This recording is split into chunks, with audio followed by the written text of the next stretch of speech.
So I am Dr. Vijay Bhaskar Reddy, Associate Professor at Department of Chemistry. I am handling environmental science subject. Today we are going to discuss about the natural resources. Natural resources. So what is the natural resource? What is the resource? What is definition of the resource? Any substance that can be obtained from the nature. So whatever that substance will be obtained from the nature, that will be transformed into the valuable and useful for the human beings.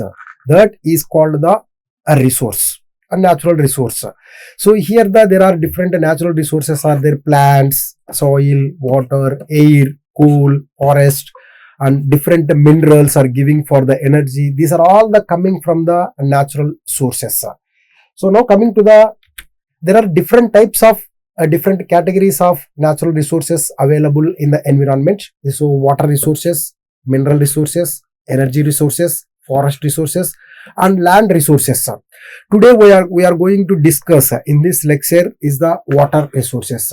So what are the water resources? How water is coming? What are the hydrological cycle? So what are the aquifers? What are the unique properties of the water? These are all will be discussed in this lecture. So next we are going to continuation of the water resources. So this slide or this schematic representation is the hydrological cycle. So you are all familiar about the hydrological cycle. So we know about the water is evaporates. Water is evaporates from the both is a water bodies and terrestrial. Terrestrial means is simply soil or land. So water will be evaporated from the both water bodies and soil or terrestrial as well as water bodies. So coming to the basically water will be converted into the water vapor. So means water will be converted into the water vapor. Water vapor. So this water vapor will be slowly is going to the atmosphere, that will be accumulated slowly. Once this water vapor will be accumulated, once upon a time is reached a saturation point, saturated point. So means a lot of dense whatever water vapor will be accumulated in the atmosphere. So once they reach the saturation point, a saturation level, that will be condensation will be next step will be takes place. So immediately when the water vapor will be saturated level reached in the atmosphere, so that is next will be converted into the condensation process. So condensation process means, so here is the condensation means is the water will be is a precipitation and come down to the once again to the either terrestrial or water bodies or marine environment. So then the precipitation, when the precipitation means fall down the whatever is a water vapor into the either terrestrial or land or soil and water bodies. So when this precipitation can be reached on the earth surface, there can be two processes. They can be happen in the two ways. First, for example, when the precipitation is coming down, that surface of the water and subsurface of the water, these two will be saturated by the precipitation of the water is coming from the water vapor. So immediately a water surface runoff will be takes place. So means so both surface water and subsurface water will be saturated. There is no percolation will be takes place inside the soil. So when the one of the layer or sheet will be happen, that is called the water sheet will be happened. So in that case water will be not percolated inside the whatever soil. So that will be enter into the surface water. So if the sum of the water, whatever is the second way, the water will be not saturated, either surface or subsurface, not evaporated, whatever is the percolated, that will be go inside the soil is called the infiltration. So once the precipitation will be fall down on the earth surface, there will be two things happen. One is the surface, both surface and subsurface will be saturated. Surface runoff, a water sheet will be obtained on the surface, that will be immediately go to the water runoff. The second one is when the subsurface and surface not will be saturated. So means the precipitated water will be go inside the soil or earth, that called is the infiltration. So for example, this is the hydrological cycle. So means water is evaporated and condensation and precipitation will be coming from the oceans and the seas and the terrestrial bodies and come back to the original whatever is the natural resources is called the hydrological cycle. Now go to the next slide is the represent is the water resources, is the world water resources. So generally our globe as a planet of the earth, nearly 70% of the surface area will be occupied is the water only. But this water is the nearly is the more saline water is there. Most of the saline water. So means among the 70% of the water surface occupied on the earth planet is the saline water. Saline water means that will be more than 35,000 mg per liter of the salinity will be there. More salts will be dissolved. Until 97% of the water will be we cannot use it for the domestic purpose as well as the industrial applications. Different industries are widely used water as a source, either coolant or energy sources or whatever the solvent or cleaning. So this all purpose this water will be not utilized because is the more salts will be dissolved, more than 35,000 mg per liter of the salts are dissolved. So that salinity will be more. So this will be nearly 97% is occupied. So only 3% of the water will be is called the fresh water. So this fresh water means is containing the less than 1000 mg per liter salinity will be there. Less than 1000 mg per liter salinity will be there. Salts will be dissolved in that one. That water is called the fresh water. That percentage is only 3% will be there. This 3% of the water further will be is a whatever occupied or locked in the water resources is a nearly 68.7% in that fresh water will be occupied ice caps and glaciers. That is called the fresh water distribution. Is a groundwater will be nearly 30.1% of the water will be is a distributed. Remaining surface water like rivers, lakes, ponds, these are all will be 0.3% of the water will be distributed. Rest of the 0.9 will be others.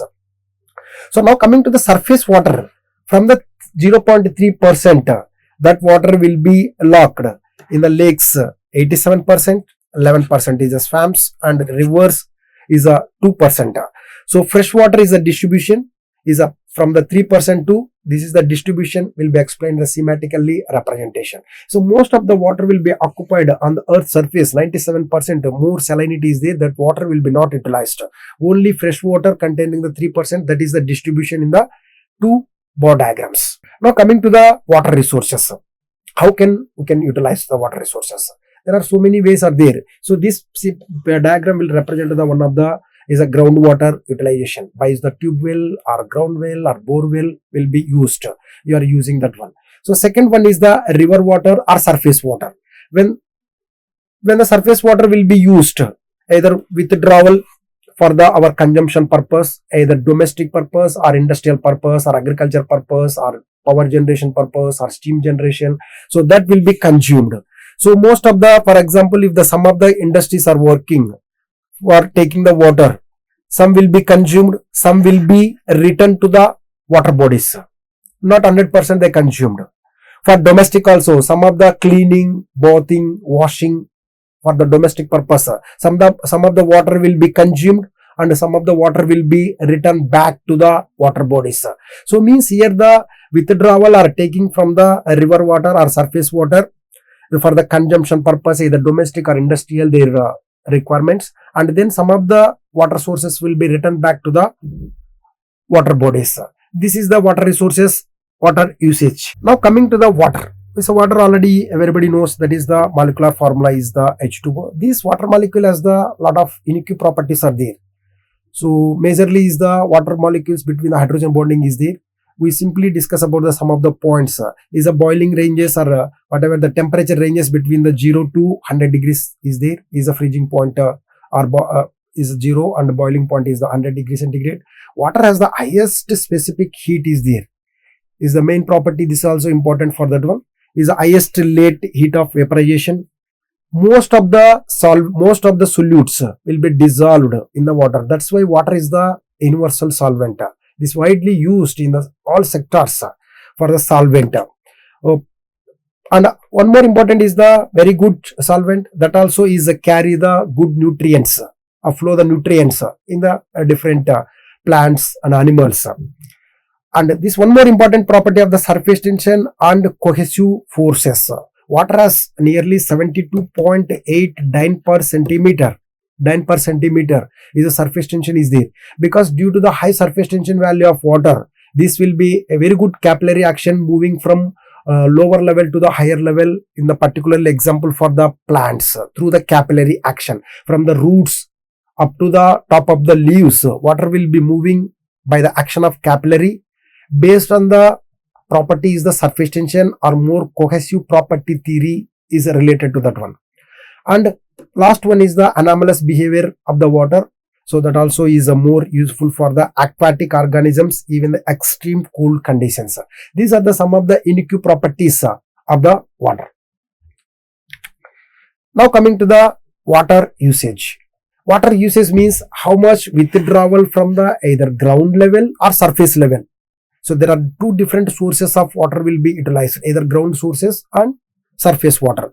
So that is called the withdrawal sources. How much will be consumed, how much will be returned back to the water bodies once again.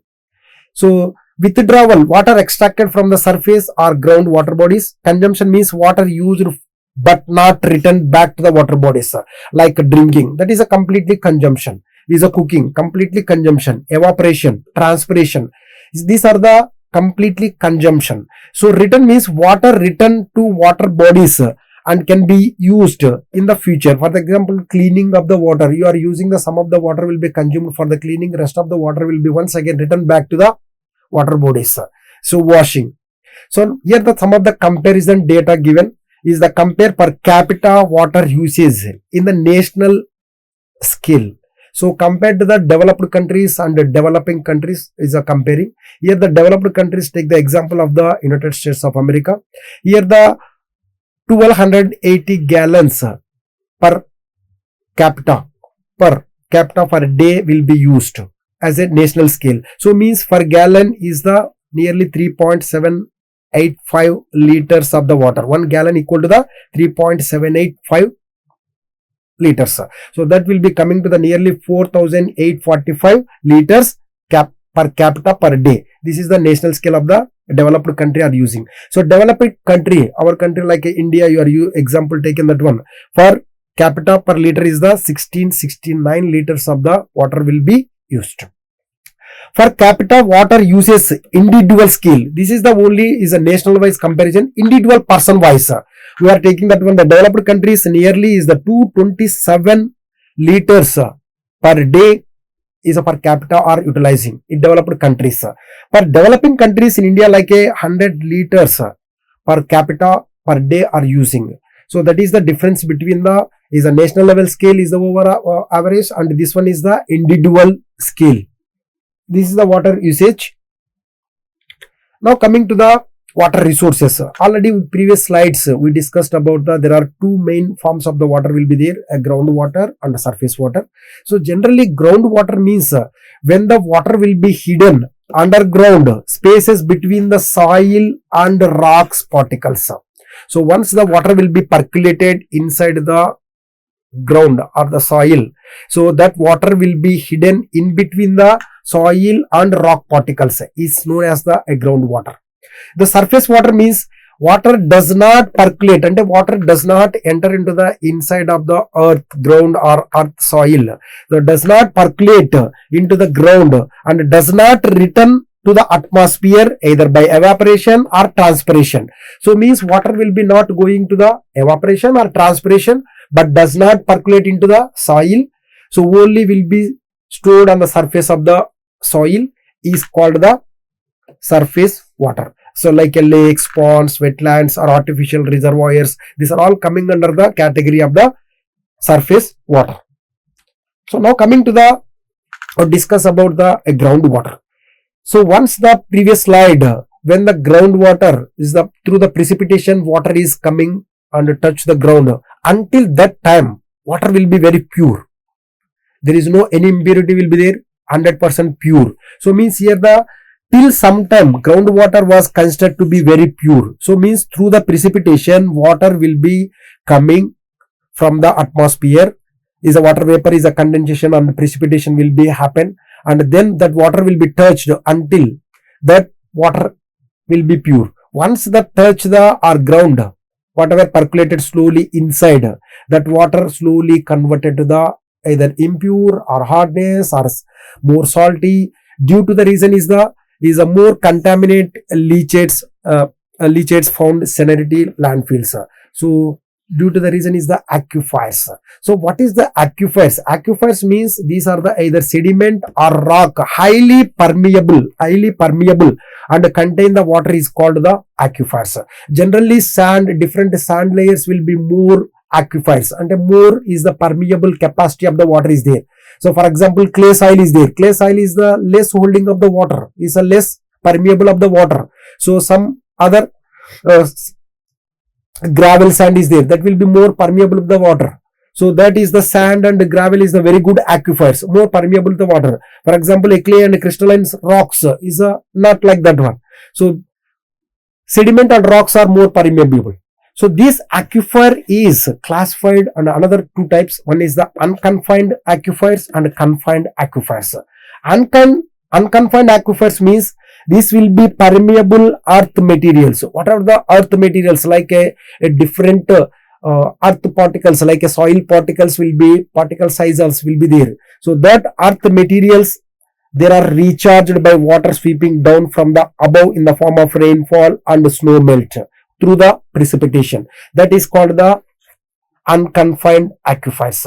So coming to the confined aquifer means these are the between the two impermeable layers. For example, this is the impermeable layer and this is the another impermeable layer. In between the whatever rocks or sediment, these rocks or sediment, that area only intersect, whatever that area will be holding the water. So that aquifers is coming under the category of the confined aquifers. So aquifers are the more permeable the water from the whatever the rainfall through the precipitation or snow or ice. So these aquifers are unconfined and confined aquifers. Next we can go the effects of over-utilization of the groundwater. For example, if over-utilization of the groundwater, what are the effects will be takes place? The first is the problem is coming to the lowering of the water table. Lowering of the water table means when the excess groundwater will be used for the either drinking purpose or irrigation purpose or domestic purposes, has resulted a rapid depletion of the groundwater, various leading to the water table, and slowly is decreasing. When the excess of water will be, groundwater will be used. So lowering of the water table and is decreasing the water table inside the ground. So what are the reasons means is the increasing the population. Our India population is across the more than 140 crores. So these are more water resources will be required for the domestic purpose, whatever the industrial purpose. So increasing demand water for various purposes like that one. So unequal distribution of the fresh water. Fresh water is not equally distributed. Some areas will is the more water resources are there. Some places is the less water resources are there. So unequal distribution of the fresh water. Increasing population, water resources cause over exploitation. So second is the major effect is the ground substance. For example, when the groundwater will be withdrawal, and we are taking from the more water from the ground and withdrawal. So that is greater than its recharge rate. Is a percolate rate. Simply say a percolate rate. More withdrawal than the recharge rate. Then the whatever sediments in the aquifer. Aquifer means is the whatever the sediments, rocks, this concentration will be increased, become compacted and more concentration will be increased. Then the ground substance is called the ground substance. So withdrawal is more than the recharge rate in the water. So then automatically ground substance will be increased. So third one is the water logging. When the excessive irrigation is done with the brackish water. So brackish water means one of the category of the high salinity water. In between the fresh water and sea water. So this brackish water containing the nearly between the salinity 10,000 to between the 35,000 mg per liter. So this water will be utilized for the irrigation, excessive irrigation. What happen is due to the more salts present in that water, so that water will be waterlogging and salinity problems are coming, soil problems are coming, waterlogging, and slowly due to the waterlogging. So these are the over-utilization of the groundwater will be utilized. Major is the lowering of the water table, ground substance is increased, and water logging. So this is the today presentation discussed about the water resources and water hydrological cycle and distribution of the fresh water, and what are the effects of the water over-utilization of the groundwater. And in the next lecture, we discussed about the air pollution.